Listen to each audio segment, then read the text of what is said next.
আমরা এখন চলে আসছি সৌদি আরবের হাফারাবাদ উত্তর প্রদেশের একটা বিখ্যাত বাকালা, যেটাকে বাংলাদেশে বলা হয় মুদি দোকান। উনি হলেন এটার ওনার। উনি খুব ব্যস্ত মানুষ, সৌদির কাশ্মীরের সাথে কথা বলতেছে।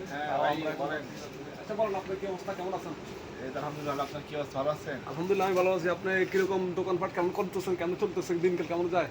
এই তো আজ মোটামুটি চলতেছে। আপনার কি অবস্থা, আপনি কি কাজ করেন? আলহামদুলিল্লাহ আমি গাড়ি চালাচ্ছি। আচ্ছা আপনি সবকিছু বাদ দেন, আপনি বিবাহিত লাভে কিরকম খুশি?